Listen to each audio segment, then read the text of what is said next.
নমস্কার, রসিক রান্নাঘর ব্লগে আপনাদের সবাইকে আমন্ত্রণ।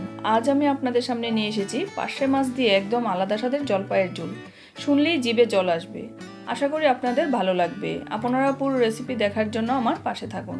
চলুন আজকের রেসিপিটা তৈরি করে ফেলি। রান্না করার জন্য সব উপকরণ পরিমাণ মতো নিয়েছি। মাছ আর সবজিগুলো কেটে পরিষ্কার জলে ভালোভাবে ধুয়ে নিয়েছি। আজকে রেসিপি তৈরি করার জন্য 8 পিস মাছ নিয়েছি। টক, ঝাল এবং মিষ্টি সুস্বাদু যারা পছন্দ করেন তাদের জন্য খুব অসাধারণ লাগবে খেতে পার্শে মাছ দিয়ে একদম আলাদা স্বাদের জলপাইয়ের ঝোল। শুনলেই জিভে জল আসবে। একটা বাটিতে 8 পিস মাছ নিয়েছি। হাফ চামচ হলুদ গুঁড়ো, 1 চিমটি লঙ্কা গুঁড়ো, স্বাদ মতো নুন দিয়ে মশলার সাথে মাছ মেখে নেব।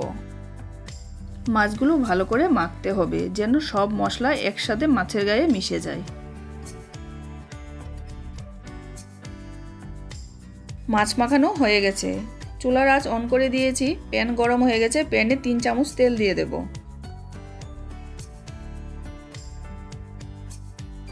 প্যানের গায়ে তেল লাগিয়ে দিয়েছি। তেল গরম হয়ে গেছে। মাছ ভাজি করার জন্য প্যানে মাছ দিয়ে দেব। পার্শে মাছ দিয়ে জলপাইয়ের তরকারি গরমের দিনে একদম মনকে সতেজ করে। টকটকে জলপাই আর নরম মাছের মিশ্রণটা খেলে একদিকে স্বাদে ভরপুর, অন্যদিকে গরমের ক্লান্তিও কমে যায়। মাছ ভাজি হালকা হয়ে গেছে। এক পাশ উল্টে দেব। কম আঁচে মাছগুলো ভাজি করতে হবে, তা না হলে মাছ পুড়ে যাবে। এপিট ওপিট করে দুপাশ মাছগুলো ভেজে নেব। মাছ ভাজি হয়ে গেছে, বাটিতে উঠিয়ে নেব। যারা মাছ ভালোবাসেন তারাই জানেন পার্শে মাছের টাটকা অন্যরকম স্বাদ দেয়।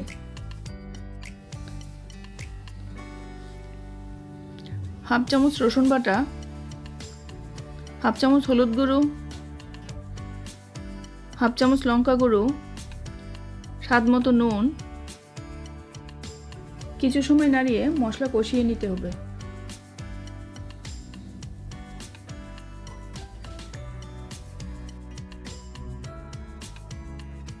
মশলা থেকে তেল বেরিয়ে আসলে আগে থেকে কেটে রাখা জলপাই দিয়ে দেব। 3টা চেরা কাঁচা লঙ্কা দিয়ে দেব। জলপাইয়ের টক আর পার্শে মাছের মিষ্টি স্বাদ এই দুই মিলে যেন একেবারে ঘরোয়া স্বাদ। কিছু সময় নাড়িয়ে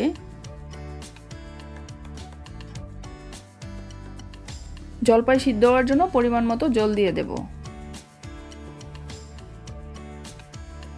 3 মিনিটের জন্য ঢাকনা দিয়ে ঢেকে দেব। 3 মিনিট হয়ে গেছে, ঢাকনা উঠিয়ে নেব।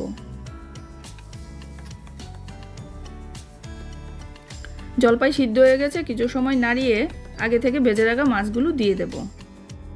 ঝোলের জন্য পরিমাণ মতো জল দিয়ে দেব। কিছু সময় নাড়িয়ে দেব। গরমের দিনে জলপাই দিয়ে মাছের ঝোল খুবই তরতাজা আর সুস্বাদু লাগে। যখন মাছের নরম স্বাদ আর জলপাইয়ের হালকা টকটকে স্বাদ একসঙ্গে মিলে তখন সেটা সুস্বাদু গরম ভাতের সাথে খেতে একদম অসাধারণ লাগে। হাফ চামচ রাঁধুনি বাটা আর 1 চামচ চিনি দিয়ে কিছু সময় নাড়িয়ে দেব। জলপাইয়ের টকটকে স্বাদ এবং পুষ্টিগুণের মিশ্রণে আমাদের রান্নাকে করে তুলে আরও সুস্বাদু এবং স্বাস্থ্যকর।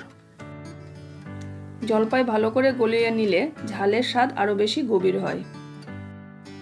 মাছে ভাতে বাঙালি আর তার সঙ্গে টক জলপাই, এই রান্না কিন্তু একেবারে অসাধারণ।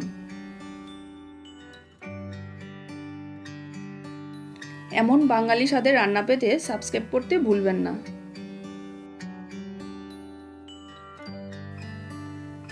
ফুটে আসলে নামিয়ে পরিবেশন করে নেব। জলপাই দিয়ে পার্শে মাছের ঝোল রেসিপিটা হয়ে গেছে। গরম ভাতের সাথে খেতে খুব সুস্বাদু লাগে। আপনারাও আমার মতো করে রান্না করে খাবেন আর আমাকে কমেন্টস করে জানাবেন।